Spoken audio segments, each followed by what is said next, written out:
Foi em uma tarde do dia 24 de novembro de 1971, véspera de Ação de Graças, quando o aeroporto internacional de Portland fervilhava de passageiros apressados, querendo chegar a tempo do feriado, que o inesperado aconteceu. Era um dia comum, até que entre a multidão, um homem de meia idade comprou uma passagem simples apenas de ida, no balcão da Northwest Orient Airlines, pagando em dinheiro. Seu nome, segundo o bilhete, era Dan Cooper. Ele usava um terno escuro, camisa branca, gravata preta com um alfinete de pérola e levava consigo apenas uma maleta preta. Sua aparência era impecável, cabelo curto e bem penteado, traços firmes, olhar direto. Nenhum funcionário desconfiou de nada. O voo 305 da Northwest Orient, um Boeing 727, estava programado para decolar às 14h50 com destino a Seattle, Washington. Era uma rota curta, com pouco mais de 30 minutos de voo. Além disso, a viagem era para ser bem tranquila, com apenas 36 passageiros e 6 tripulantes da equipe. No embarque, Cooper entrou calmamente na aeronave, dirigindo-se ao assento 18 e, na parte traseira do avião, ele pediu um bourbon com refrigerante e acendeu um cigarro, enquanto observava o embarque dos demais passageiros com uma expressão neutra em seu rosto. Ele parecia e se portava como um homem de negócios, talvez alguém que viajava com frequência. A aeromoça chamada Florence Schaffner, de 23 anos, lembrou mais tarde que ele era educado, mas havia algo em seu tom de voz, algo frio e metódico. Por volta das 15 horas, o voo 305 decolou normalmente. O céu estava nublado, o vento soprava forte, mas nada que chamasse atenção. Poucos minutos após a decolagem, Cooper colocou em prática o seu plano. Ele fez um gesto discreto para Schaffner e lhe entregou um bilhete dobrado. A mulher sorriu, supondo que fosse um número de telefone, algo bem comum entre os passageiros. Ela então colocou o papel no bolso sem ler e começou a andar. Porém, Cooper inclinou-se ligeiramente e murmurou as seguintes palavras: "Senhorita, é melhor ler o bilhete. Eu tenho uma bomba Schaffner." Surpresa e levemente com medo, olhou para ele e viu um olhar firme, sem hesitação, e percebeu que o homem não estava mentindo. Ela então abriu o papel e nele estava escrito em letras maiúsculas com uma caneta preta: "Senhorita, eu tenho uma bomba aqui. Sente-se ao meu lado." O coração da aeromoça disparou, mas mesmo assim ela se sentou ao lado dele, como ordenado, e pediu para ver a bomba. Cooper abriu discretamente a maleta, mostrando o interior que tinha 4 cilindros vermelhos com fio e uma bateria. Como parecia bem real, ela não duvidou. Logo depois, com uma voz calma, ele explicou qual era o seu pedido: $200 mil, o que hoje seria mais de $1,5 milhão, divididos em 10 mil notas de 20. Ele também exigiu 4 paraquedas, 2 principais e 2 reservas. Por último, ele pediu que um caminhão de abastecimento estivesse pronto em Seattle, para reabastecer o avião sem que ninguém se aproximasse. Outra exigência era que nenhum passageiro deveria ser avisado sobre o que estava acontecendo. A aeromoça, então, foi até a cabine e entregou o bilhete ao comandante William Scott, que imediatamente contatou o controle aéreo de Seattle. O piloto informou o pedido de resgate e o FBI foi acionado. Enquanto isso, o voo 305 seguia seu curso tranquilo pelos céus cinzentos do noroeste americano. Os passageiros conversavam, liam jornais, tomavam café, sem nem sequer imaginar que estavam no centro de um dos sequestros mais enigmáticos da história. Em terra firme, o FBI entrou em ação rapidamente. Em Seattle, os agentes começaram a reunir o dinheiro, todas as notas com número de série registrados para rastreamento. Eles conseguiram o montante em apenas algumas horas, junto com 4 paraquedas emprestados de uma escola de paraquedismo local. Durante o voo, Cooper permaneceu calmo. Ele pediu mais uma bebida, ofereceu gorjetas às aeromoças e parecia não demonstrar qualquer nervosismo. Segundo testemunhas, ele era educado, carismático e também cordial, embora a tensão no ar fosse palpável. Quando o piloto informou que haveria um pequeno atraso para garantir o pedido, Cooper apenas respondeu: "Sem problema, não tenho pressa." Durante o voo de Portland para Seattle, Cooper exigiu que Tina Mucklow, de 22 anos, permanecesse ao seu lado o tempo todo. Mais tarde, ela disse que Cooper parecia familiarizado com o terreno local, pois em um determinado momento, enquanto olhava pela janela, ele comentou: "Parece Tacoma lá embaixo." E realmente, naquele momento, a aeronave sobrevoava a cidade. Quando informado de que os paraquedas vinham da base aérea de McCord, Cooper observou corretamente que McCord ficava a apenas 20 minutos de carro de SeaTac, o aeroporto em que o avião iria pousar para reabastecer. O primeiro pouso. Às 17h46, o Boeing 727 pousou em SeaTac sob chuva leve. O aeroporto estava cercado por autoridades, mas conforme exigência do sequestrador, ninguém se aproximou da aeronave. As luzes da pista foram diminuídas e um caminhão se posicionou para o abastecimento. Um funcionário da companhia aérea chamado Al Lee, usando roupas de civil e seguindo instruções do FBI, se aproximou do avião e entregou uma bolsa contendo o dinheiro e os paraquedas a McCloud. Cooper verificou o conteúdo e pareceu satisfeito. Ele então liberou os passageiros e 2 comissárias de bordo, Hancock e Schaffner, mantendo a bordo apenas o piloto, o copiloto, o engenheiro de voo e McCloud. Numa tentativa de quebrar a tensão, McCloud perguntou em tom de brincadeira a Cooper se poderia ficar com uma parte do dinheiro. Cooper concordou prontamente e lhe entregou um maço de notas. Porém, ela imediatamente devolveu o dinheiro e explicou que aceitar gorjetas era contra a política da empresa. Ela disse que Cooper havia tentado dar gorjeta a ela e às outras 2 comissárias de bordo no início do voo, com dinheiro do próprio bolso, mas elas recusaram, citando a mesma política. Enquanto isso, a tempestade começava a apertar e a noite caía sobre Seattle. Cooper se sentou calmamente, olhou para o relógio e deu para a tripulação do cockpit o seu plano de voo. O plano de voo. Ele instruiu o piloto a voar a 10.000 pés de altitude, cerca de 3.000 metros, com a velocidade de 100 nós, cerca de 185 km/h em direção à Cidade do México. Ele também instruiu a equipe a manter o trem de pouso estendido. Ordenou também que as portas traseiras do avião permanecessem liberadas. Essas especificações chamaram atenção, porque eram exatamente as condições ideais para um salto de paraquedas. O Boeing 727 era um dos poucos aviões com escada traseira retrátil, algo raro na época, e Cooper parecia saber disso. Ele também sabia que, voando baixo e devagar, o radar teria mais dificuldade para rastrear o avião em meio às nuvens e montanhas. O plano de voo de Cooper incluía uma escala em Reno, Nevada, para reabastecimento antes de seguir para o México. Às 19h40, o avião decolou novamente, agora com as instruções do sequestrador. Cooper mandou que todos ficassem na cabine, mantendo apenas McCloud próxima,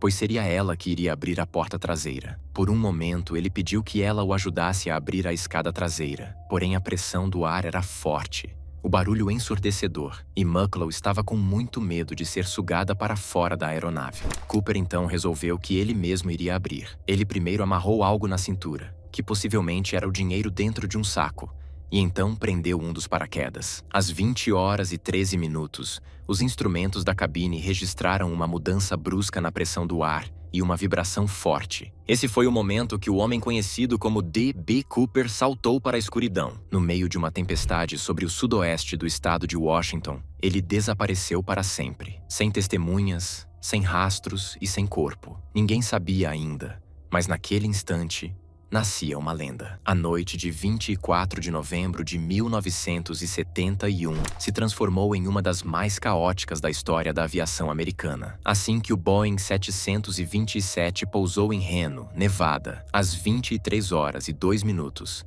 as autoridades invadiram a aeronave, mas D.B. Cooper já não estava a bordo. No chão do compartimento traseiro, encontraram apenas 2 cordas cortadas, um paraquedas abandonado, uma gravata preta com alfinete de pérola e alguns fios soltos. O sequestrador havia desaparecido, literalmente, no meio de uma tempestade. Em poucas horas, o FBI, a Força Aérea e equipes de resgate locais iniciaram uma operação massiva. Helicópteros e aviões sobrevoaram o sudoeste do estado de Washington, rastreando uma área de mais de 50 quilômetros. O clima completamente hostil, com temperaturas próximas a zero, fez com as autoridades colocassem a chance de Cooper ter sobrevivido quase que nula. Mas será que ele havia morrido? Nenhum corpo, paraquedas ou pista sólida foi encontrado. Durante semanas, equipes vasculharam florestas, rios e encostas, usaram cães farejadores, radares e até mergulhadores nos rios. Mas nada. Era como se o homem tivesse se dissolvido no ar. O FBI criou uma força-tarefa para localizar o responsável por aquele sequestro. Mais de 800 suspeitos foram analisados nos meses seguintes, mas nenhum encaixava perfeitamente no perfil. Os agentes começaram examinando cada detalhe deixado para trás. A gravata de Cooper foi enviada para análise laboratorial. Sob microscópio foram encontradas partículas metálicas raras, incluindo titânio e bismuto, elementos usados em processos industriais de alta precisão, como na aeronáutica, engenharia química e fabricação de aviões. Isso sugeria que Cooper poderia ter trabalhado em uma empresa ligada à indústria aeroespacial, talvez até na Boeing, cuja sede fica em Seattle. Mas sem DNA, nem impressão digital clara, a pista esfriou. Com o passar dos anos, dezenas de teorias surgiram. Alguns acreditavam que Cooper havia morrido ao cair na floresta, incapaz de sobreviver à tempestade e ao salto arriscado. Outros acreditavam que ele havia planejado tudo com perfeição e escapado ileso, desaparecendo sob uma nova identidade. Em 10 de fevereiro de 1980, quase 9 anos após o sequestro, um acontecimento reacendeu o caso. Um menino chamado Brian Ingram, de 8 anos, estava acampando com a família nas margens do rio Columbia, perto de Vancouver, Washington, quando encontrou pacotes de dinheiro parcialmente enterrados na areia. Eram notas de $20 deterioradas, mas ainda legíveis. No total, tinham cerca de $5.800. E os números de série coincidiam exatamente com os das notas entregues a D.B. Cooper no dia do sequestro. O achado confirmou que pelo menos parte do dinheiro chegou ao solo, mas levantou ainda mais perguntas. Se o dinheiro estava ali, por que o restante nunca apareceu? Teriam as notas sido levadas pela correnteza? Ou Cooper teria deixado o local de propósito como uma distração? Anos depois, análises mostraram que o dinheiro havia ficado exposto à água e à areia por muito tempo, mas não tempo suficiente para justificar a deterioração esperada em quase uma década. Isso sugeria que os pacotes poderiam ter sido enterrados propositalmente anos após o crime, talvez por alguém tentando despistar os investigadores, mas sem novas evidências. O caso voltava sempre ao ponto zero. As descrições fornecidas pela tripulação apontavam um homem entre 1,78 m e 1,83 m de altura, de 40 a 45 anos, cabelos escuros e olhos castanhos. Tinha uma voz calma e confiante e parecia extremamente familiarizado com a aeronave. Especialistas em aviação concluíram que ele provavelmente tinha experiência militar, talvez como paraquedista. A hipótese mais aceita era que Cooper não era um criminoso comum, mas sim alguém disciplinado, com treinamento técnico e autocontrole psicológico. Por décadas o caso seguiu aberto, mas sem progresso. Em 8 de julho de 2016, após mais de 40 anos de investigação, o FBI anunciou oficialmente o encerramento do caso D.B. Cooper. O comunicado dizia que todas as pistas razoáveis haviam sido esgotadas e que os recursos seriam redirecionados para outras investigações. Mas como era de se esperar, o fechamento do caso apenas aumentou o mito de Cooper. Teóricos, jornalistas e curiosos continuaram investigando por conta própria. Grupos de ex-agentes e entusiastas criaram fóruns, analisaram mapas de vento, reconstruíram rotas de voo e até recriaram o salto em simulações modernas. Nas décadas seguintes após o sequestro, o nome D.B. Cooper se transformou em mais do que uma investigação criminal. Ele se tornou uma lenda americana, um símbolo do homem que desafiou o sistema e, em tese, venceu. Um rosto invisível estampado em camisetas, canecas, livros e documentários. Para muitos, ele representava uma espécie de Robin Hood moderno, um homem solitário que enganou o governo e desapareceu sem machucar ninguém. Para o FBI, era uma ferida aberta, o único sequestro aéreo não resolvido da história dos Estados Unidos. Nos anos 1980 e 1990, as pistas começaram a rarear. A cada aniversário do sequestro, jornalistas revisitavam o caso, entrevistavam ex-agentes e mostravam fotografias granuladas dos suspeitos mais promissores, mas nada mudava. Eles sempre tiravam a gravata preta da sala de provas para tentar achar outra pista, mas a conclusão, no entanto, era sempre frustrante. Mesmo com tecnologia moderna,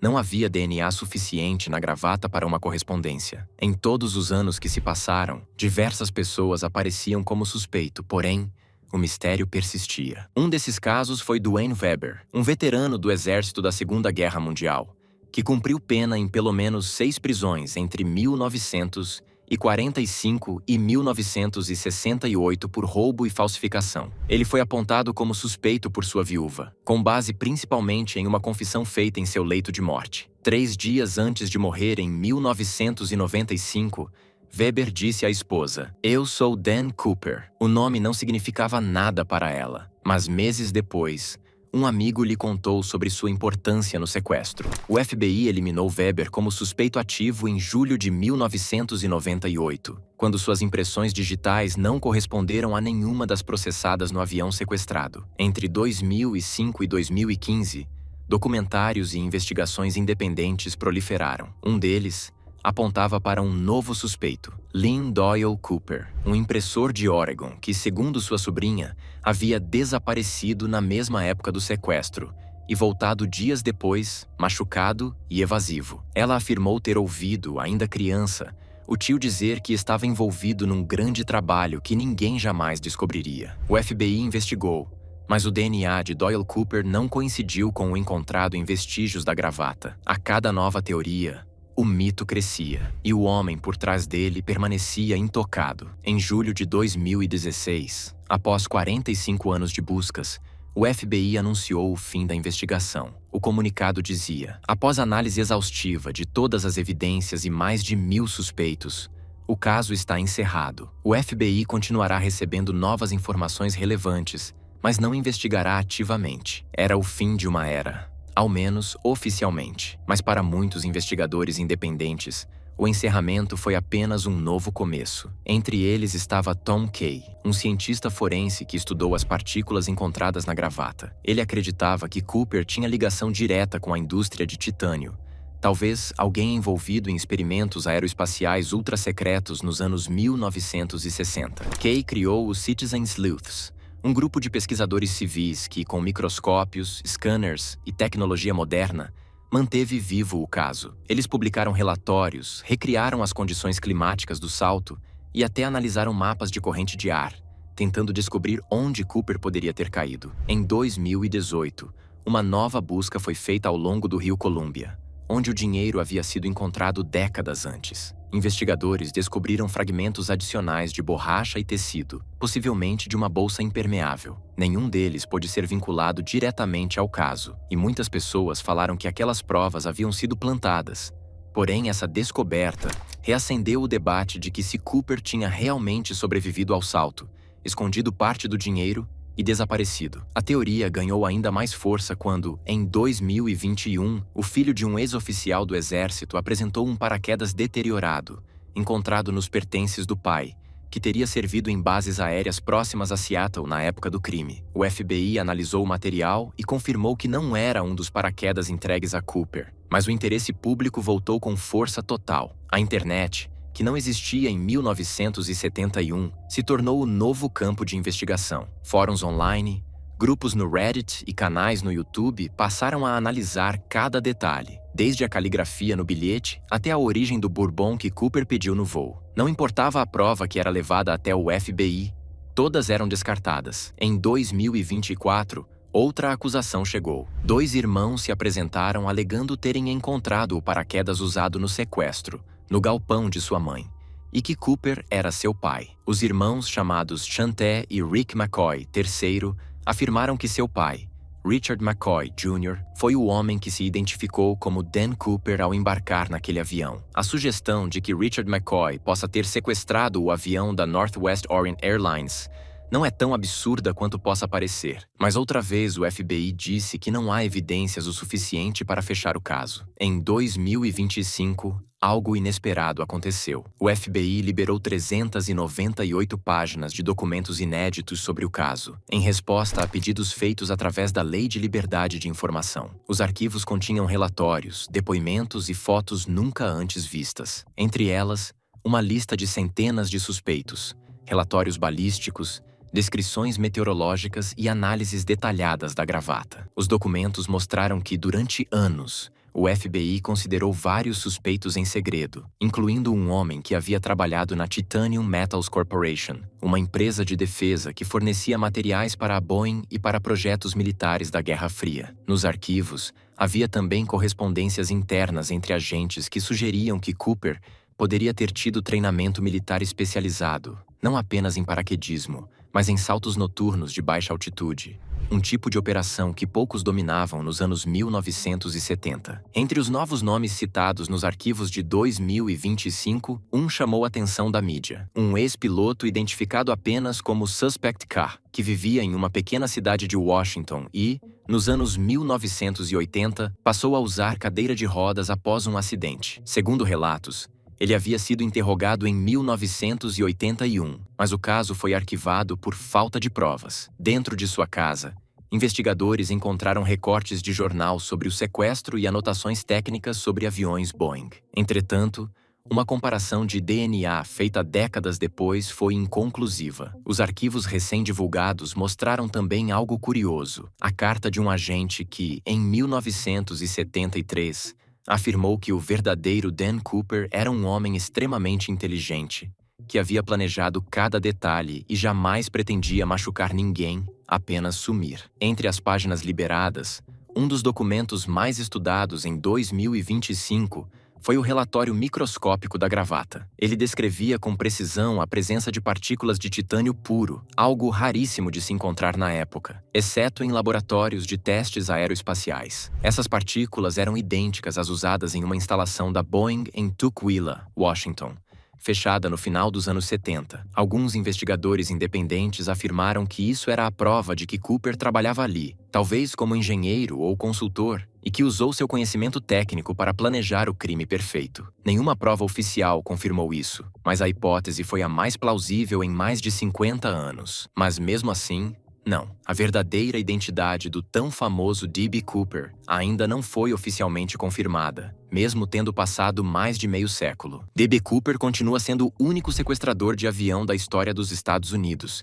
que jamais foi identificado ou capturado, mesmo com o FBI gastando milhares de horas, milhões de dólares, e o trabalho de centenas de agentes, e ainda assim, Cooper permanece apenas como uma sombra sobre as nuvens. Alguns acreditam que ele morreu congelado na floresta, seu corpo devorado pelo tempo. Outros dizem que sobreviveu, assumiu uma nova identidade e viveu tranquilamente até morrer de velhice, observando o mundo acreditar que ele havia se perdido no céu. E há ainda quem acredite que o próprio Cooper deixou pistas propositais como o dinheiro enterrado, apenas para alimentar o mito. O caso D.B. Cooper é mais do que uma investigação inacabada. É uma parábola sobre o desconhecido, sobre como o mistério se alimenta da curiosidade humana. Em um mundo obcecado por respostas, ele permanece sendo a pergunta que nunca foi resolvida. 5 décadas depois, os investigadores que ainda estudam o caso dizem que, apesar das novas tecnologias e arquivos liberados, talvez nunca saibamos o que realmente aconteceu naquela noite de novembro de 1971. Talvez Cooper tenha saltado rumo à morte. Ou talvez, em algum lugar do noroeste americano, um homem tenha pousado em silêncio, caminhado para fora da floresta